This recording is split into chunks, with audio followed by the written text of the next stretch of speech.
All right, here we are. No, that's okay. It is Luke Thomas, Brian Campbell, multiple-time Olympic gold medalist, multiple-time NBA All-Star, and just one hell of a guy. It's Deron Williams. Deron, how are you, sir? I'm good. How are you guys doing? We were debating your height earlier. I'm like, that guy's 6'7", no question. I've seen him 6'3", right? I've seen him sky over people. 6'4", maybe? Well, he played big, Luke, okay? He played big. Crossed up a few who's who, huh? Couple. All right, I had a couple crossovers. Yeah, not too bad. I saw some highlights today. So how did you end up meeting Sayif Saud, who just came over here? We know him from the MMA coverage. How did you find this man? So one of my assistant coaches, Jamal Mosley, who's actually the head coach at the Orlando Magic now, he was training with Sayif at the time. He did a little jiu-jitsu, some stand-up, to stay in shape and stuff. And so obviously we got to talking about mixed martial arts and my love for it. And I was training at the time as well when I came from Brooklyn. And so I met up with Sayif and started training with him in the off season, sometimes during the season, just to stay in shape, get a little extra conditioning, a little extra work. And we clicked right away. And then after a little bit, he was like, I got something to show you. Took me over and showed me where he was building this gym. I remember when he opened it. Yeah, which is Fortis. And so I got a peek in there before it was done, before the mats were down, and saw the space and was like, how can I be a part? Yeah, great. So, well, there's a way to be a part of the fight game peripherally, and then there's a way to put on the hand wraps. So to make that leap, to stand up and say, I'm really going to do this, was it a no-brainer? Was there any hesitation? Because we've seen some guys get splattered. We don't want to bring up those names, but it's happened. You can bring them up. Yeah, I mean, there's always nerves when you're going in there and you're going to fight somebody,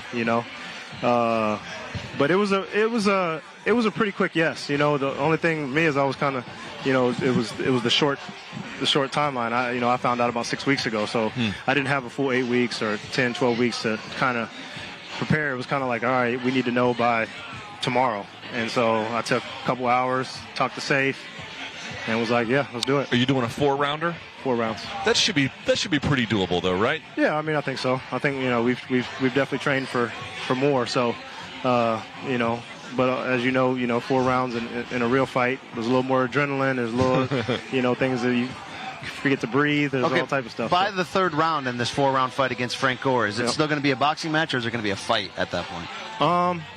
You never know. We've got 2 guys who never fought before, essentially. We've done all the training, we've done the sparring, we've done all that, but until you get in there with the lights on and in front of a packed arena, who knows? Is it true? I think I heard you say that you were looking for an MMA fight prior to the pandemic, then you lost the opponent, and then the whole thing just kind of fell apart? Yeah. I had an injury that kind of was going to hold me out maybe as well, so kind of worked out, I think, for the best. And then when COVID happened, everything kind of shut down, and I never really revisited it just because it's hard to stay healthy for a MMA camp. It was a little bit easier for me at my age to just stay on the feet and train, standing up. I have to ask you before. I mean, we're in the day after history. Steph Curry, most threes in NBA. Yeah. You are a guy landed a few threes yourself. Your response to what he's pulled off. Man, this dude is incredible. There's nobody like him. I don't know if there ever will be. Is he best shooter, or is he in the conversation for best player because of how good a shooter he is? Best player all time, or saying just right now? Maybe right now. Yeah. What kind of hole are you trying to now? I mean, you can argue that, but I mean, it's just hard to compete with. It's hard for any point guard or somebody 6'3" to compete with somebody like KD or LeBron, who's just that much taller. There's so much more they can do at that height, I feel like, and so that's kind of, I think, why you don't see Steph being as talked about as much for like best player in the league, even though he's arguably top 3.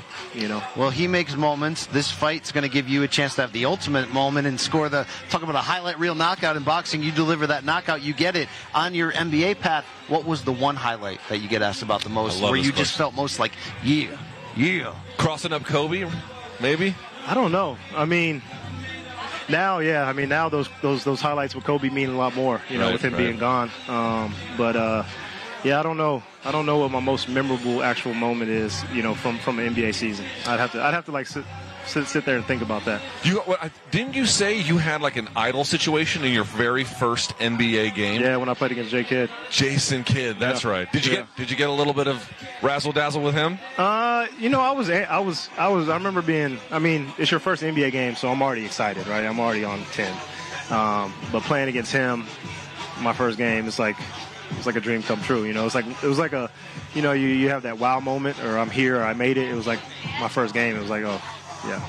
here it is. All right, let's talk about some of your favorite fighters. Like, who is out there when you watch either MMA or boxing that you make time for? Obviously, UFC 269 last weekend, but on either side of the combat sport. Well, I mean, a lot of our guys from our gym are my favorite fighters. Fair enough. And so, Jeff Neal had a big win last week, and I was happy for him to get his first ranked win and get back in that win Jeff column. Neal, yeah. But man, I'm a fan of everybody, man. I see the behind the scenes stuff. I've been in their corners. I've walked them out for fights. I see them train, in strength and conditioning. I see them spar. I see them do jiu-jitsu. I see the work that they put in. So I just have so much respect for what fighters do, and the grind they have to do. Boxing as well on the way up. Not when they're making the big bucks. It's that when they're getting paid to $300 to fight, and that's it. Well, Deron, we can't wait to see what happens on Saturday. I wish you more luck and good fortune in your journey, and should be a lot of fun, one way or the other. Huevos, big huevos, brother. Appreciate it, man. There he is, Deron Williams. Thanks. Thank you so much. Yep. Appreciate you.